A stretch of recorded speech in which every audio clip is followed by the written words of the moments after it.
magandang umaga. Nandito kami sa bukid ba to? Bukid, bababa kami ng bukid. Ayan, hindi na ako nakapagsuklay. Ayan. At na naman yung aming mag-harvest kami ng mga ayan, dayap. Ayan. Where's the dayap? Ayun pa. Ayan yung dayap. Ito pa, ayun.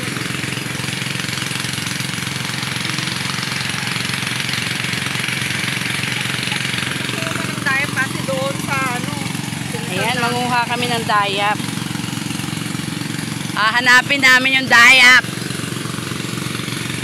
Aray, may tinik pala to. Malalaking tinik yan, eh.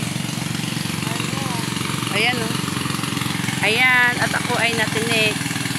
Ayan, dumugo na. Ayan, may maingay sa baba. Nag-aano sila, Tereser. Nag-aano ng palay. Kakaani lang yan. Oo, kahapon. Tinigil kasi naman sa sila. Ayan, tingnan natin. Ayan, ginagawa nila. Oh, ayan.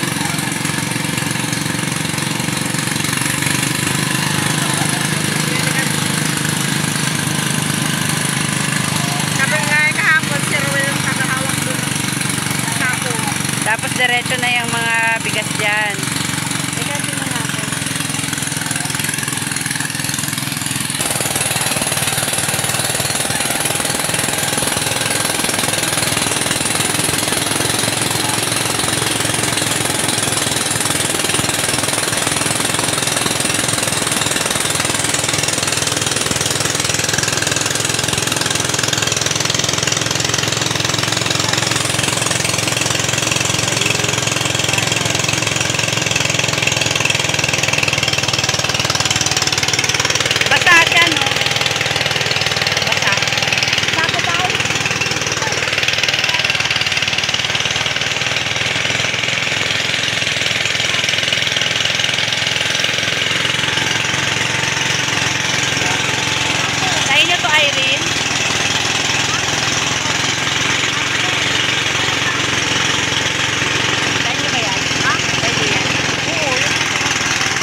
Wala maraming ano tawag doon?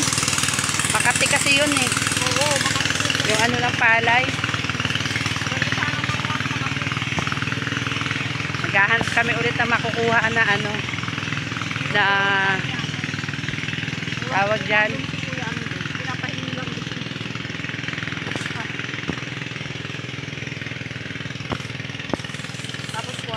Yun lang yung ano nyo. Ani. Nauna na yung iba.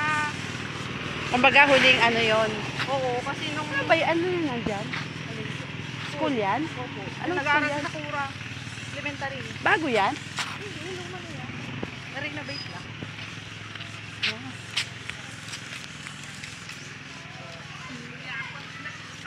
Ilang.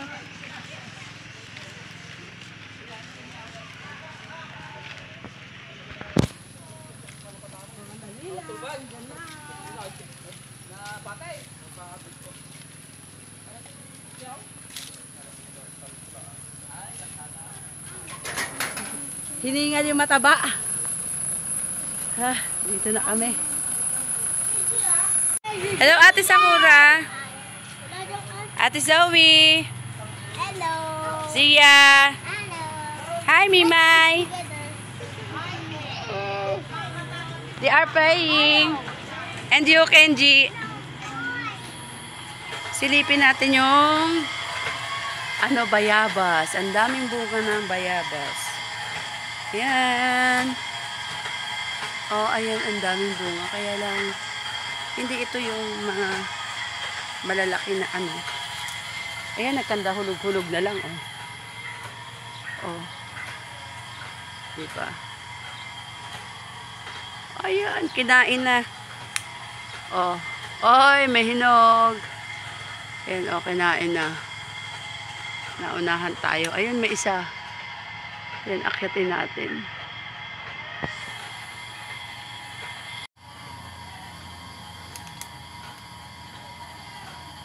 Ayun, may bayabas.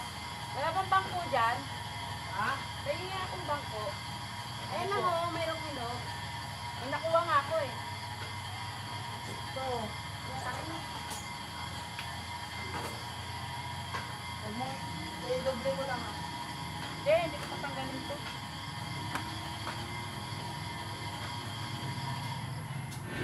At ito na nga mga karedig, binigyan na ako ng bangko ng pamangkin ko. At itatry kong umakyat kasi sobrang bigat ko na. Ayan, at naakyat na ako sa bangko. So, aakyat tayo sa bayabas. Tatry lang natin kung kaya pa natin dahil bigat na yung katawan natin. Pero ayan, unti-unting, ayan, kinaya. O, diba? O, akala nyo ha, hindi kayang mag-akyat ng bayabas. Nakakaakyat pa pala ng bayabas. At marami pong bunga sa taas. Maraming hinog. Kaya talagang inakyat ko po siya. I love guava. Kaya ayan, talagang kinuha ko. At dahil wala akong lalagyan, alam na kung saan ilalagay ang mga bayabas. So ayan, nilagay ko sa aking damit. Nilagay ko sa loob ng aking damit. At mamaya, ewan ko na lang kung anong mangyayari pagkatapos. Hindi ko akalain na yung bayabas na nilalagay ko sa aking damit, marami palang mga langgam na maliliit. Kaya naku. So ayan, bababa na po tayo, oh. Habang bumababa ako, syempre dahan-dahan lang, no? Kasi pag hindi ka magdahan-dahan, baka mahulog tayo. Syempre may edad na tayo. Pag nahulog ka dyan, sigurado. Ayan, oh, nabuntis ako ng bayabas. Ang dami kong nakuhang bayabas. Nilagay ko sa aking tiyan. Kasi nga wala akong paglalagyan. Ayan, dahan-dahan. Ayan, at nilabas ko na yung mga bayabas. Ayan, o, diba? Ang galing kong manguha. Ayan, aking na-harvest.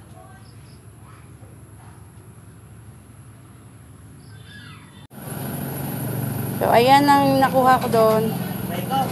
Hiningal ako. At ayan ang kambing. May alaga silang kambing. Ayan. Susungkitin namin yung nag-iisa. Ayan. Ay! Uy! Ah! Wala siyang kapatid. Ito, oh, mayroong itim. Pero titingnan natin. Bayabas, madami din doon. Nakakuha akong bayabas.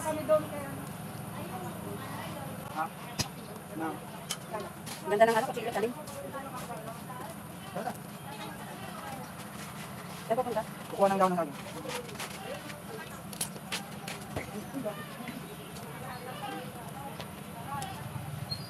Hindi pa siya umabot sa loob. Sayang, wala kang bunga. Nag-iisa pa lang ko. What's that, Mimay? Ang liit yun.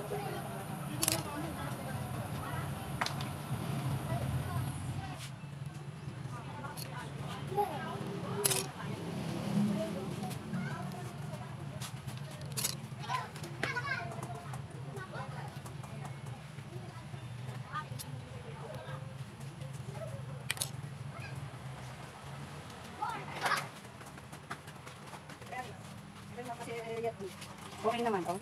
Langarin. Bango. Ang tamis. Oh, pwede ba yung may pala? Ang tamis kaya. Kaya, maliit. Ha? Maliit Ako siya. lang pula na. Maliit lang siya. Kaya pwede siya sila. Kasi yung mga nakuha ng dati. Kaya kailangan talaga balatan mo siya. Oo, para mas matbalik pa rin buhay niya kung nabalatan mo siya. Pagka mga ganun dilaw, nakunin mo na.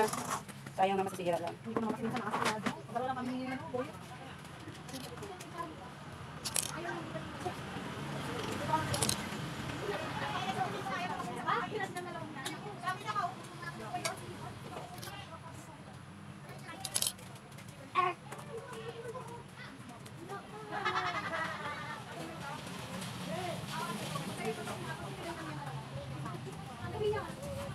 Ayan na mga ka-ready at nabalatan na natin. Ayan.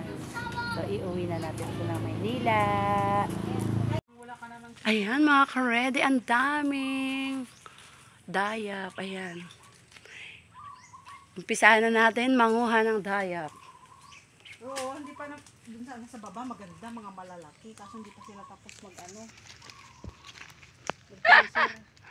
Ayan, dito tayo sa ilalim. Ayan, ang dami. Dayap. Ayan. Ayan. Ay, ano to? Nahulog na lang to. Oh, hindi. Natusok na lang. Wala. Ang dami na sa ilang. As on, masyadong mataas na tayo. May bayabas din pati, oh. Oh, di ba? Ang dami. Nagpaalam na ba tayo? Wala yung may-ari. Sa kapitbahay lang tayo nagpaalam. Pero sa tito mo rin to. Kasi dito ako nang ng sili. Mga lakay lang yung dalayot. Sabi ko, nagkataduma dalayot. Di ba lang yun? Oo. Pahingi nga akong lalagyan. Lagyan natin yung sili sana yun. Oh. Mamaya lipat na lang natin. Oh, nakaka-enjoy talaga manguha ng dayap. Ayan. Diba? Ayan, oh, ang daming bunga ng dayap. Kaya lang, ang hirap talaga mag-video habang nangunguha. Kaya, ayan, pinatong ko lang yung aking cellphone sa may bayabas at nanguha na kami ng nanguha. Ayan. Wala po yung may-ari kasi nasa baba daw. Kaya, ayan, nakipaalam na lang kami sa kapitbahay. Sa totoo lang naman, pag nasa probinsya, hindi po sila madamot pagdating sa mga ganyang bagay. Kahit saan po, pwede kang humingi ng gulay. Basta humingi ka, syempre. Huwag lang manguha ng hindi sa'yo tanim. So, dapat magpapaalam muna. Enjoy po talaga panguha ng mga dayap. Ayan, patalon-talon pa. Kasi sobrang taas kaya. Pero tinatalon-talon ko lang. Kasi medyo mataas po yung mga bunga ng dayap. Pero okay lang. At least nag-i-enjoy ako habang nangunguha ng dayap. So mga ka-ready, kayo ba nag-i-enjoy din sa panunood sa aking ginagawa? Ayan, ay mga nahuhulog na dayap, pinupulot din po namin. Kasi sayang po sayang yung ibon ng ang nakikinabang. So ayan mga ka-ready, natutuwa din po ba kayo habang nanonood? Yung nangunguha ng mga dayap, ayan oh. Pero buti na lang dito sa dayap na to walang langgam. Dahil kung hindi, nako, kinagat na kami. So ayan, yung kukunin naman namin yung mga sili. Ayan, mangunguha naman kami ng mga sili. Ayan. O iba talaga pag nasa probinsya, pag uwi ng Maynila, maraming bit-bit. So ayan, matyaga kaming naghahanap ng mga sili. Ayan. Pag uwi ng Maynila, pwede na gawing chili flakes. O, diba? Kala mo naman marunong magluto ng chili flakes. Ay, yung chili flakes pala ata, binibilad lang yun. O, diba? Hindi ko nga rin alam. Basta, enjoy na enjoy ako habang nangunguha ng mga sili. Kasi yung sili ko dito sa taas ng rooftop namin, mayroon ng bunga, pa ilan-ilan. Kaya pag namunga yun, ako yung magiging supplier ng mga chili sauce. Char! Joke lang. Siyempre, iisang puno lang yun, no? Kaya, magbubunga ng sako-sakong sili.